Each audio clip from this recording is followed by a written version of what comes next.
Alabado sea el santo nombre de nuestro Señor Jesucristo, único merecedor de toda la gloria, la honra, la alabanza, la adoración y la exaltación desde ahora y por los siglos de los siglos y hasta la eternidad. Amén. Mi alma alaba a su santo y bendito nombre. Soy el doctor Yisrael Goldman del ministerio Maranata y en este día vamos por la misericordia de Dios a aprender la lección número 4 de nuestro fascinante, inductivo estudio Anatomía Bíblica.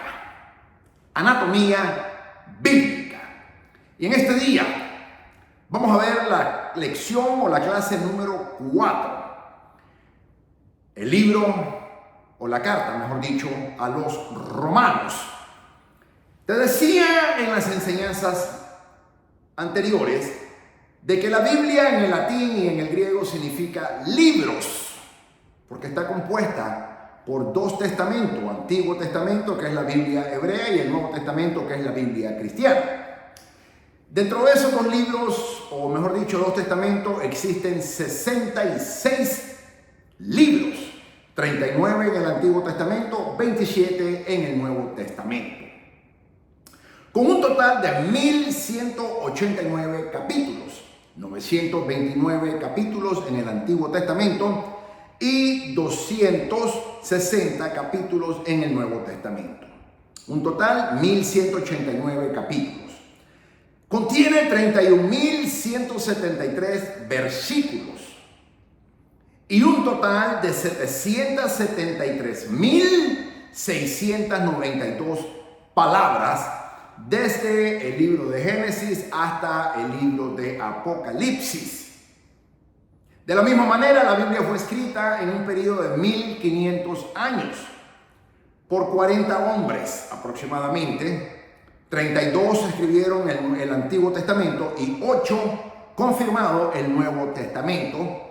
Se especula que puede haber un noveno porque la carta a los hebreos es anónima. El Espíritu Santo no reveló quién fue el escritor. Muchos creen, como yo, que fue el apóstol Pablo, pero no se puede confirmar. Un total de 40 hombres escribieron estos 66 libros en un periodo de 1500 años. También sabemos de que la Biblia contiene 5500 promesas desde Génesis hasta Apocalipsis. Esas 5500 promesas nos hablan a Israel como el pueblo escogido de Dios y también a la iglesia como la novia del Cordero y pronto la esposa del Cordero. 5500 promesas es bastante. Y Dios se encarga de prometernos una bendición por muchas cosas. Por ejemplo, en el capítulo 28 de Deuteronomio hay 14 promesas. 14. Se llaman las promesas de la obediencia. Si tú y yo obedecemos a lo que el Señor nos manda a decir, hay 14 promesas en un solo capítulo. De la misma manera, en el mismo capítulo 28 de Deuteronomio, hay 28 maldiciones si no obedecemos a la palabra de Dios. Hay una promesa muy especial que el Señor le dio a mi esposa el sábado 30 de marzo a las 10 de la mañana. Y el Señor le dio Mateo, capítulo 19, versículo 29. Hay una promesa especial que dice que todo aquel que deje hogar, casa, padre, madre, hijos, y algunas traducciones dicen hasta esposa o esposo, propiedades, tierra, posesiones, para seguir al Señor Jesucristo, recibirá no una, no 10, sino 100 veces más lo que haya dejado, más la vida eterna. Entonces imagínate, ahí hay una promesa que el Señor Jesucristo nos hace a todo hombre, mujer o mujer que amemos al Señor y que obedezcamos al Señor cuando nos dice que dejemos algo, a alguien o un lugar por Él. Hay una promesa poderosa. Y la remuneración son 100 veces más lo que hayamos dejado. Más la vida eterna. Esto es muy importante de que tiene que ser por el Señor. Tiene que ser por el Señor y por su evangelio. No porque te mudaste a iglesia. Si Dios no te dice esa palabra, Dios no la va a respaldar. La Biblia dice por Él. Ahora, si vas como misionero o como un pastor o como un siervo, una sierva que va a servir en esa obra para la gloria de Cristo, entonces se aplica. El Señor le dio esa promesa a mi esposa el día sábado 30 de marzo del 2024. Todavía no estábamos casados. Una promesa que le dio el Señor. Y luego se la vuelve a recordar. Imagínate cómo Dios respalda su palabra. Y Dios nos recuerda sus promesas, porque en ocasiones tendemos a olvidarla. Y cuando el enemigo te quiere traer un engaño, una mentira, hay pensamientos que nacen de la nada. Sabemos que son puestos por el enemigo, no puede ser por Dios. Mis amados, el Espíritu Santo nos habla y nos recuerda las promesas de Dios. Y yo te quiero animar a que recuerdes las promesas que Dios te ha hecho a ti. Y me las quiero recordar a mí mismo también. Tantas promesas que el Señor nos ha hecho. 5.500 promesas en toda la Biblia. Y Dios respalda su palabra. Así que si Dios te ha hecho una promesa, haz lo que Dios te dijo que hiciera. Para que Dios te bendiga y te dé esa promesa que Él te prometió. Y recuerda, el que te lo dijo, si Dios te lo dijo, no el hombre, no tu pastor, Dios. Si Dios te lo dijo, es garantizado, porque Dios no miente, ni tampoco se arrepiente de lo que dice. Y como yo siempre digo, el que me lo dijo no miente, ni tampoco se equivoca. Así que obedezcamos al Señor, mis amados, porque hay una bendición especial cuando obedecemos al Señor lo que nos haya ordenado a que hagamos.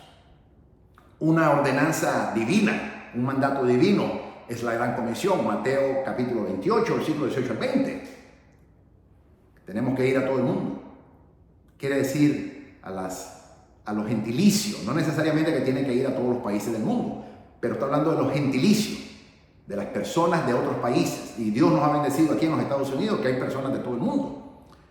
Y les prediquemos el evangelio. Hay una bendición especial. Él estará con nosotros, es otra promesa. Todos los días hasta el fin del mundo cuando hayamos eso, lo que el Señor nos manda. Entonces, también te decía que el Nuevo Testamento está dividido en 5 secciones. Los evangelios, que ya los cubrí, desde Mateo a Juan. Los primeros 3 se llaman los evangelios sinópticos, Mateo, Marcos, Lucas. Y el evangelio de Juan, el evangelio se conoce de Juan como el evangelio teológico o espiritual. La segunda sección son historia, que incluye el libro de los Hechos, que también ya lo abordé en mi enseñanza anterior. Incluye los primeros 30 años de la historia de la iglesia o eclesiología. Luego la tercera sección son las epístolas paulinas, escritas por el apóstol Pablo desde Romanos hasta Filemón. La cuarta sección son las epístolas generales desde Hebreos hasta Judas. Y la quinta sección y última del Nuevo Testamento es profecía bíblica, que incluye únicamente el libro de Apocalipsis.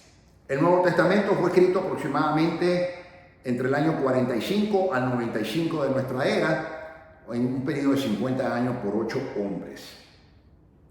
Hoy en día te voy a abordar la primera carta paulina. El apóstol Pablo escribe a los romanos. Ahora bien, otra enseñanza que te quiero traer es que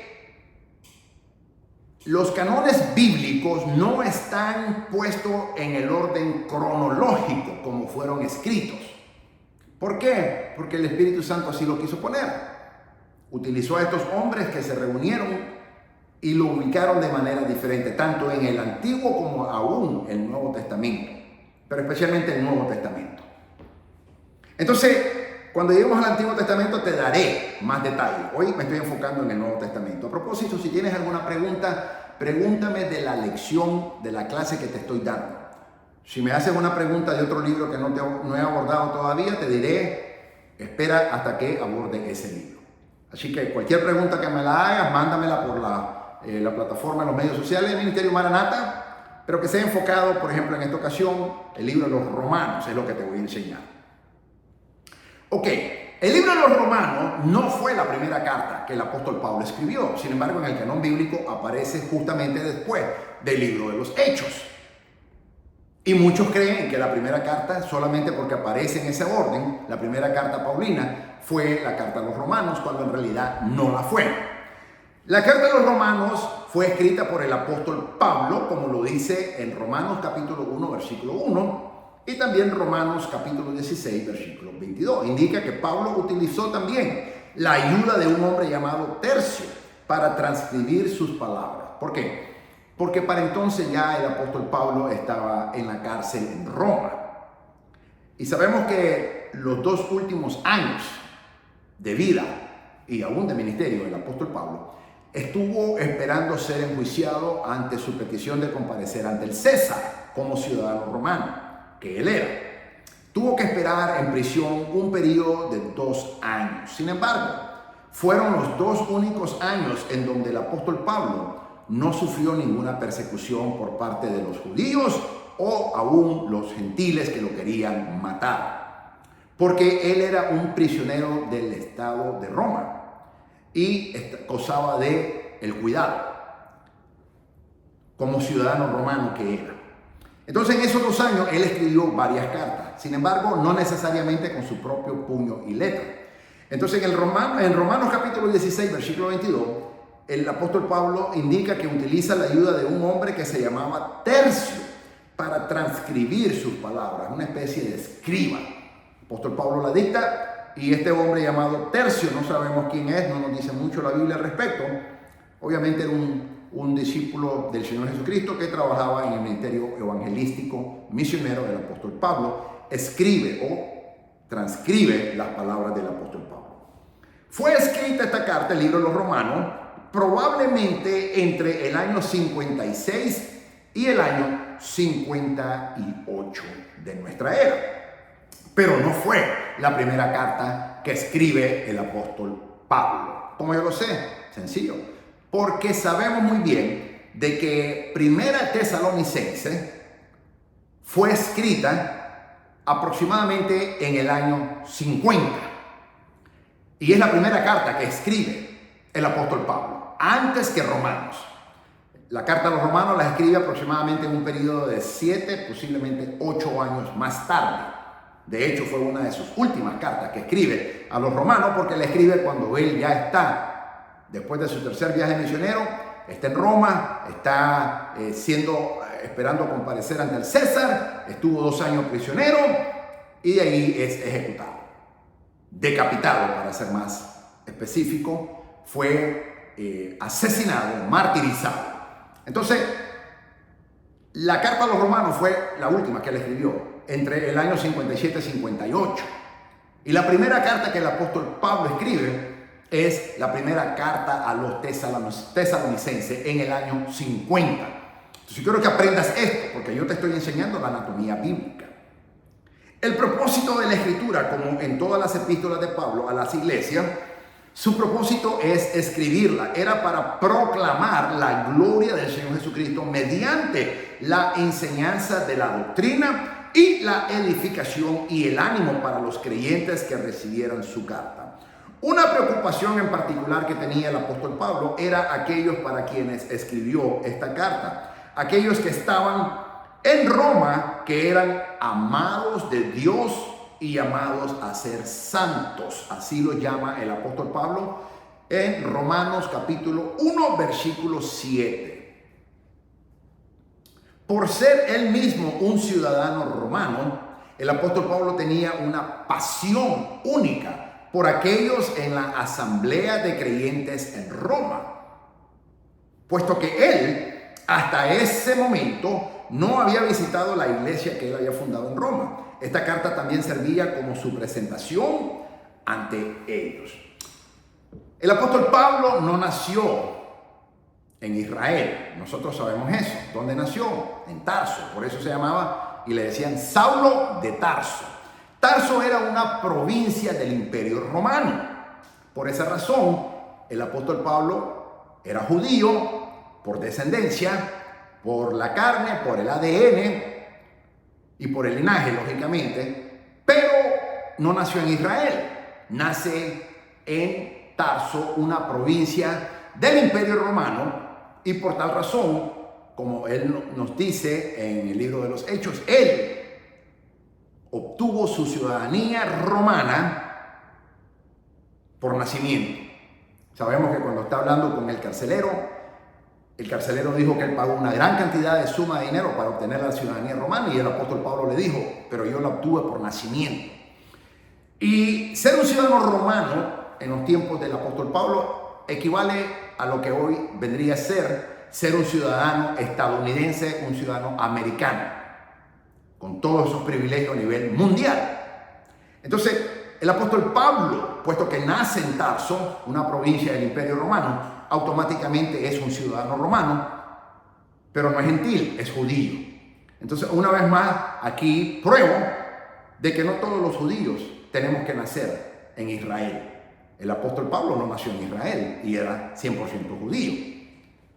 Y también era 100% romano por nacimiento bajo las leyes del Imperio Romano en la provincia de Tarso.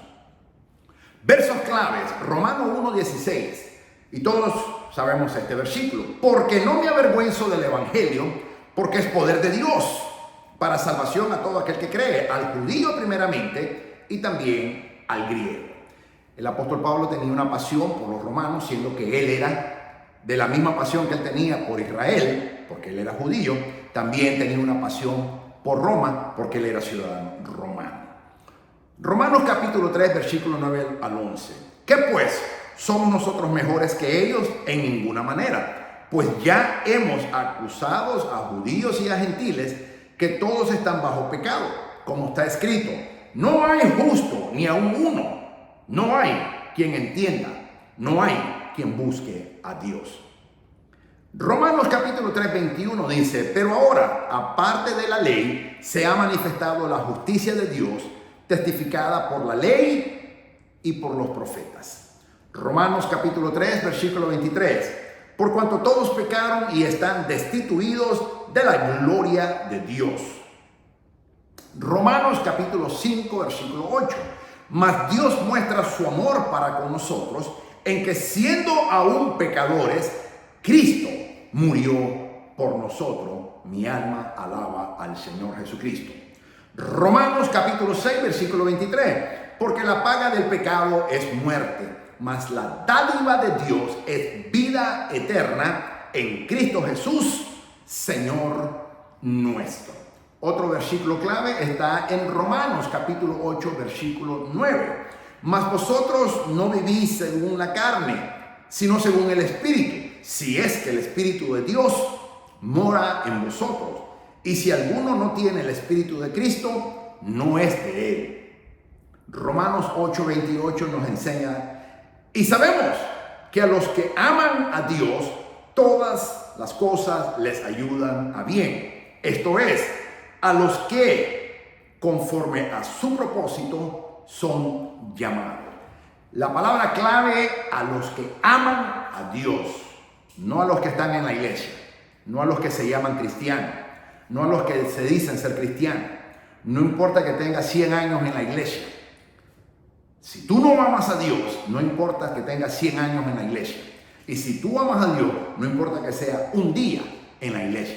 La palabra clave aquí es a los que amamos a Dios, todas, no dice algunas, dice todas las cosas. Y sabemos que a los que aman a Dios, todas las cosas les ayudan a bien. Esto es, a los que conforme a su propósito son llamados. Poderoso versículo, muchos conocen esta cita bíblica. Romanos 8, 37 al 39. Antes, en todas estas cosas, somos más que vencedores por medio de aquel que nos amó, por lo cual estoy seguro de que ni la muerte, ni la vida, ni ángeles, ni principados, ni potestades, ni lo presente, ni lo porvenir, ni lo alto, ni lo profundo, ni ninguna otra cosa creada nos podrá separar del amor de Dios que es en Cristo Jesús, Señor nuestro. Estos dos versículos son muy conocidos. Romanos 10, uno de mis favoritos. Romanos capítulo 10, versículos 9 y 10. Que si confesares con tu boca que Jesús es el Señor y creyeres en tu corazón que Dios le levantó de los muertos, serás salvo. Porque con el corazón se cree para justicia, pero con la boca se confiesa para salvación. Y este es un versículo que yo utilizo en el reverso de mi business card, de la tarjeta de presentación del Ministerio Maranata, porque es una arma evangelística y es la única escritura que yo pongo en donde yo les enseño a las personas que al ello creer en su corazón de que Dios levantó de los muertos al Señor Jesucristo, ellos serán salvos, porque con el corazón se cree para justicia, pero se confiesa con la boca para salvación. Poderoso versículo. Te animo a que lo uses cuando estés evangelizando. Un versículo es más que suficiente. Romanos capítulo 12, versículo 1. Así que, hermanos, os ruego por las misericordias de Dios que presentéis vuestros cuerpos en sacrificio vivo, santo, agradable a Dios, que es vuestro culto racional. Romanos capítulo 12, versículo 19. El amor sea sin fingimiento. Aborreced lo malo, seguid lo bueno. Otro versículo clave aparece en Romanos capítulo 16, versículo 17. Mas os ruego, hermanos, que os fijéis en los que causan divisiones y tropiezos en contra de la doctrina que vosotros habéis aprendido, y que os apartéis de ellos. Mira cómo el apóstol Pablo, como uno de los máximos apologistas, nos manda a la iglesia en Romanos capítulo 16, versículo 17. Mas os ruego, hermanos, que os fijéis o que estéis atentos en los que causan divisiones y tropiezos en contra de la doctrina, de la buena y de la sana doctrina que vosotros habéis aprendido, y que os apartéis de ellos, que no tengamos ninguna comunión. Estos son falsos maestros, falsos hermanos, falsos predicadores, falsos pastores, falsos evangelistas, falsos profetas.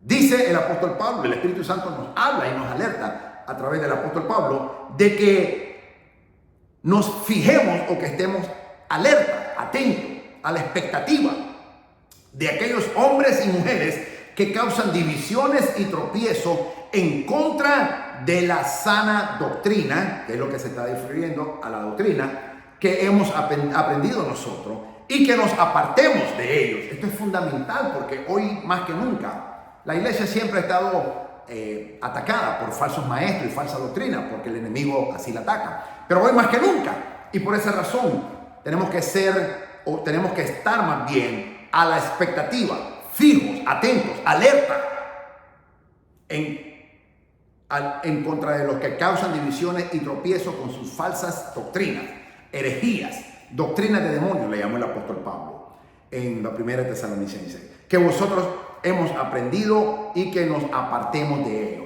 El apóstol Pablo va duro contra estos falsos maestros en Tesalonicenses especialmente, también en segunda de Tito, pero en realidad en todas sus epístolas el apóstol Pablo atacaba con su apologética a estos falsos maestros. Breve resumen: Pablo estaba entusiasmado con la idea de poder ministrar al fin en esta iglesia, y todos estaban bien enterados de este hecho. Lo dice Romanos capítulo 1, versículo 8 al 15.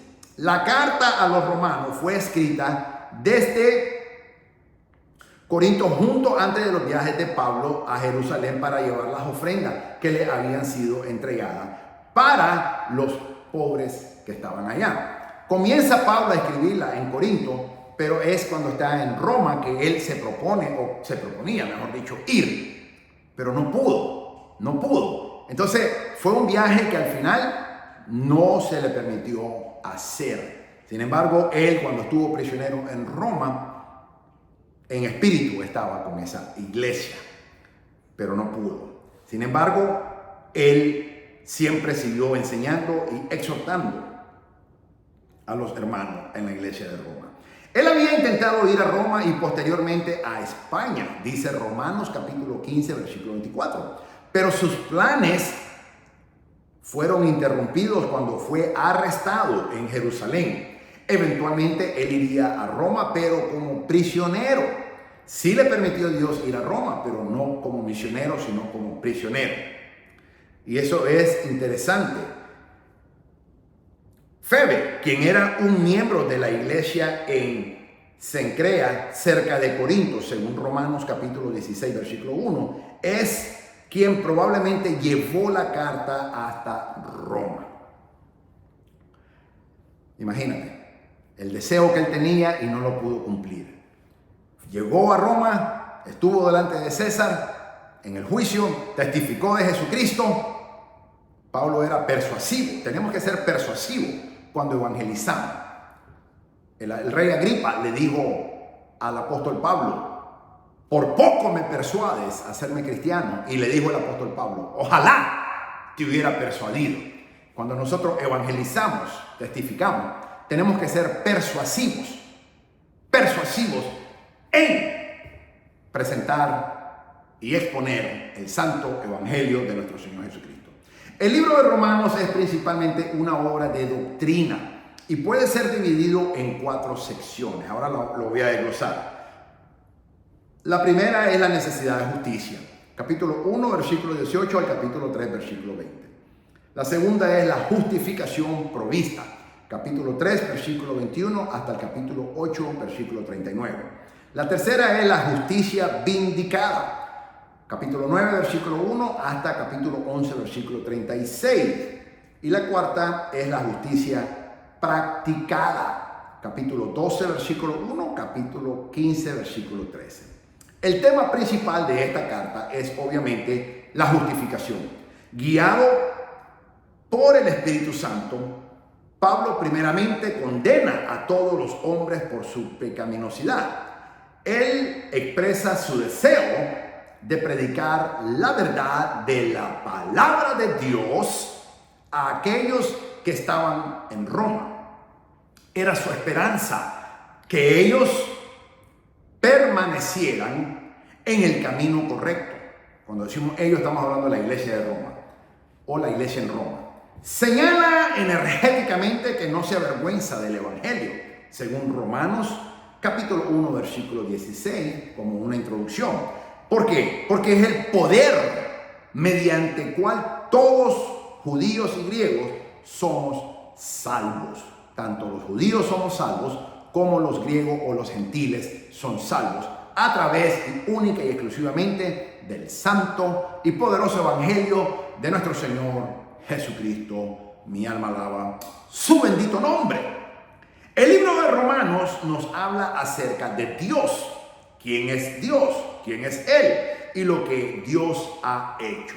Nos habla también del Señor Jesucristo, de lo que el Señor Jesucristo logró con su muerte y resurrección. Nos dice también acerca de nosotros mismos, de lo que éramos sin Cristo, tú y yo, de lo que antes de estar con Cristo éramos tú y yo, y de lo que ahora somos después de haber confiado y puesto nuestra fe en el Señor Jesucristo por su misericordia y para la gloria de su santo nombre. Pablo también señala que Dios no demandó que los hombres hubieran ya enderezado sus vidas antes de venir a Cristo. Mientras que aún éramos pecadores, dice, Cristo murió en la cruz por nuestros pecados. Era y es imposible de que el hombre por sus propios méritos sea salvo. Necesitamos al Salvador divino, nuestro amado Señor Jesucristo. En cuanto a las conexiones, Pablo utiliza a varios personajes y eventos del Antiguo Testamento como ilustraciones de las gloriosas verdades en el libro de los Romanos. Por ejemplo, Abraham creyó y fue justificado por su fe, no por sus obras. Romanos capítulo 4, versículo 1 al 5 nos enseña. En Romanos capítulo 4, versículos 6 al 8, Pablo se refiere al rey David, quien reitera la misma verdad. Bienaventurados aquellos cuyas iniquidades son perdonadas y cuyos pecados son cubiertos. Bienaventurado el varón, a quien, pero obviamente el varón y la mujer. Bienaventurado el varón mejor dicho, la mujer, el hombre y la mujer, a quien el Señor no inculpa del pecado. Salmo capítulo 31, versículo 1 al 2. Pablo usa a Adán para explicar a los romanos la doctrina de la herencia del pecado y usa la historia de Sara e Isaac, el hijo de la promesa, para ilustrar el principio de los que los cristianos somos hijos de la promesa de la gracia divina de Dios a través de Cristo Jesús nuestro Señor. Luego en los capítulos 9 al 11, el apóstol Pablo resume la historia de la nación de Israel y declara que Dios no ha rechazado completamente y definitivamente a Israel. Aquí el apóstol Pablo desmantela esa falsa doctrina que se llama la teología del reemplazo, que dice que como los judíos e Israel, mejor dicho, los judíos rechazamos al Señor Jesucristo, esa falsa doctrina del reemplazo enseña y ha enseñado todos estos años, desde los tiempos del apóstol Pablo, de que la iglesia reemplazó a Israel. Pero en el capítulo 9, capítulo 10 y capítulo 11 del libro o la carta a los romanos, el apóstol Pablo desmantela esa falsa doctrina, enseñando a la iglesia de que Dios no ha rechazado, ni antes ni nunca lo hará, a Israel. Dios no ha terminado con Israel. Hubo un paréntesis para que los tiempos de los gentiles, que fue profetizado también en el Antiguo Testamento, se cumplieran, y cuando se cumplan el día de los gentiles, Dios volverá a tratar con Israel, pero de ninguna manera la iglesia reemplazó ni reemplazará nunca a Israel. De la misma manera, Israel no desplazó a la iglesia. Las promesas para Israel son para Israel, las promesas para la iglesia son para la iglesia. Como judío, yo siempre digo de que las promesas para la iglesia son mayor que las promesas para Israel. ¿Por qué? Porque escatológicamente hablando, en el capítulo 21 del libro de Apocalipsis, mi libro favorito y predilecto, nos enseña que solamente la iglesia, que para entonces será la esposa del Cordero, es la única que va a residir en la ciudad de su residencia, la Nueva Jerusalén, que es una ciudad fascinante. Mide 1500 millas de largo, 1500 millas de ancho y 1500 millas de alto. Ninguna ciudad en todo el mundo, ni Rusia, que es el país más grande de todo el mundo, ninguna ciudad tiene tanta extensión. Nunca la ha habido y nunca la habrá en el dominio de los hombres.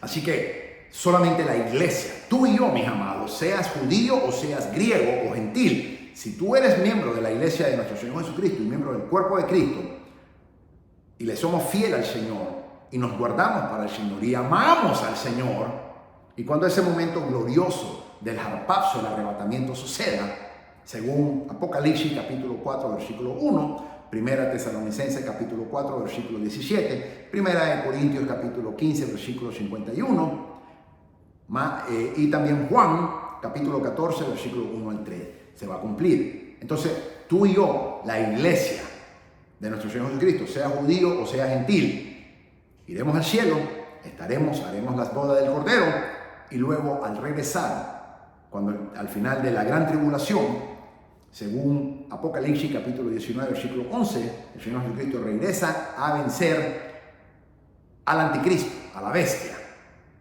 y nosotros, la iglesia, su amada esposa, para entonces vendremos con él con las huestes del cielo, como espectadores.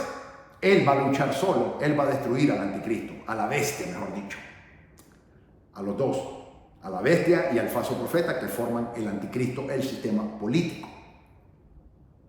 Entonces, luego de eso, vendrán 1000 años de paz, dice, en donde el Señor Jesucristo va a gobernar a todo el mundo desde Jerusalén y nosotros co-gobernaremos con Él como su amada esposa ya. Y después del fin de los 1000 años, luego Apocalipsis nos enseña de que viene el gran trono blanco y después, en ese entonces, viene la nueva Jerusalén. Es fascinante y solo la iglesia va a tener ese privilegio de vivir ahí. Los judíos que no se fueron en el arrebatamiento, en el rapapso, no podrán entrar, ni tampoco los santos de la tribulación, judíos y gentiles, que se van a convertir en esos 7 años de la tribulación y la gran tribulación. Así que para obtener ese privilegio, la iglesia tiene que irse en el arrebatamiento que Él nos promete.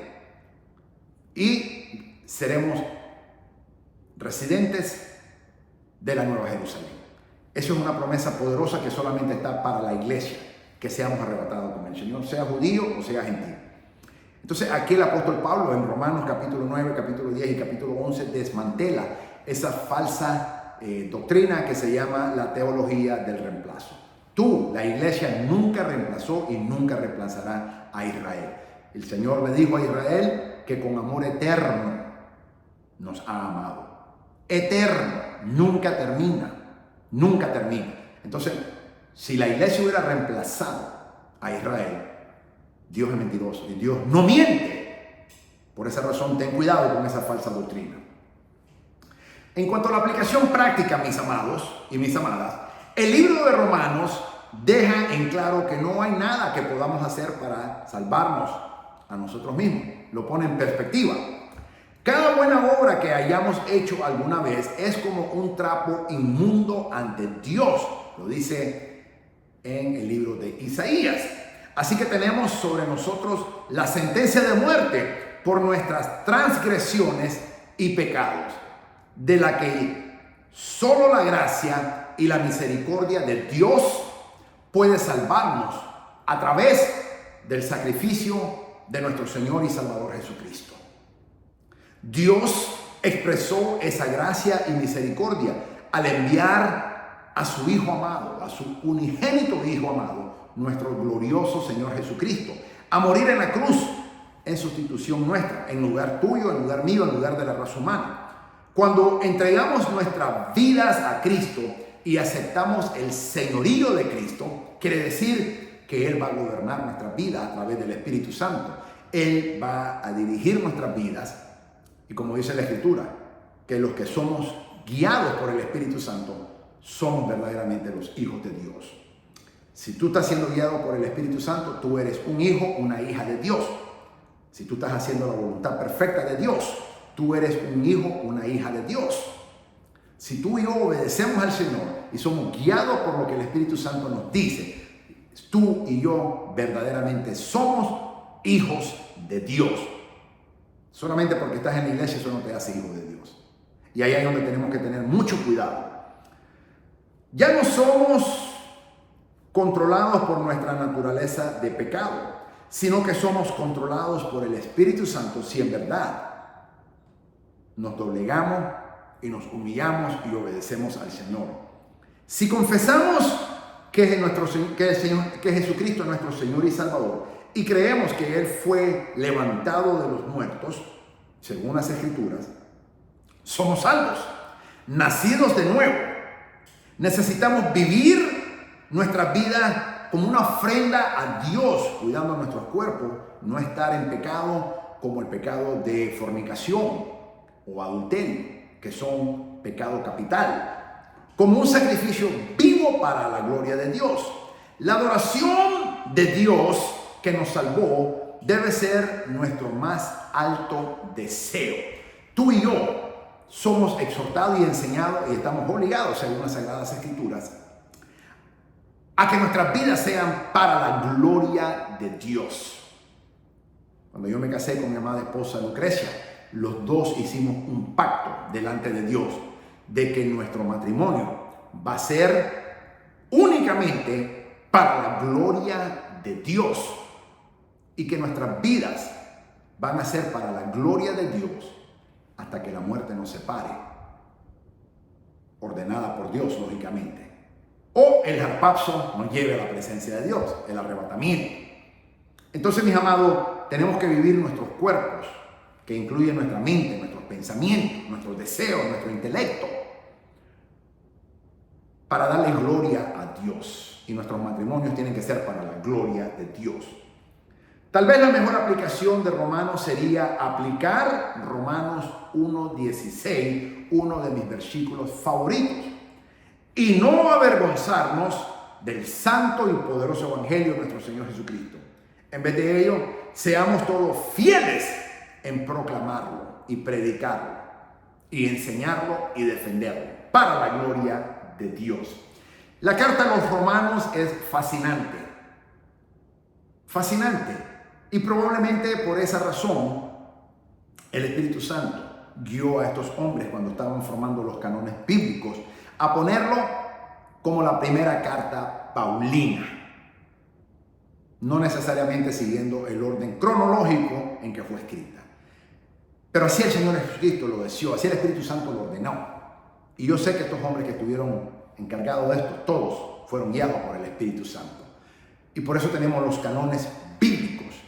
Y la carta a los romanos es una carta fascinante, extraordinaria, fuera de serie también, porque nos enseña unos principios poderosos. Mis amados, es fundamental de que nosotros vivamos estos principios bíblicos que el Señor nos enseña a través de las enseñanzas del Espíritu Santo que utilizó al apóstol Pablo, y que pongamos en práctica todas estas enseñanzas que estamos ordenados a cumplirla. Y cuando tú y yo obedecemos a la palabra de Dios, Dios nos va a bendecir. Dios bendice a los que obedecen su mandato. Dios bendice a los que ponen en práctica sus enseñanzas. Dios bendice a los que obedecemos en el momento a Dios a hacer no lo que me gusta o lo que yo quiero, sino la santa y perfecta voluntad de Dios. Dios bendice a aquellos hombres y mujeres que hemos hecho un pacto con Dios para glorificar su nombre. Dios bendice a todos aquellos hombres y mujeres que somos sus hijos, que hemos tomado la determinación de que nuestra vida, sea soltero o sea casado, sean para la gloria de Dios, y que nuestros matrimonios o nuestras vidas solteras o vidas matrimoniales traigan y den gloria a Dios. Dios bendice a todos aquellos hombres y mujeres que nos hemos propuesto nos hemos aferrado a una convicción y a una determinación inquebrantable de agradar a Dios, de obedecer a Dios, de servir a Dios, de honrar a Dios y de cumplir con su santa y divina palabra que nos enseña en su santo y bendito evangelio, pero también en todas las sagradas escrituras.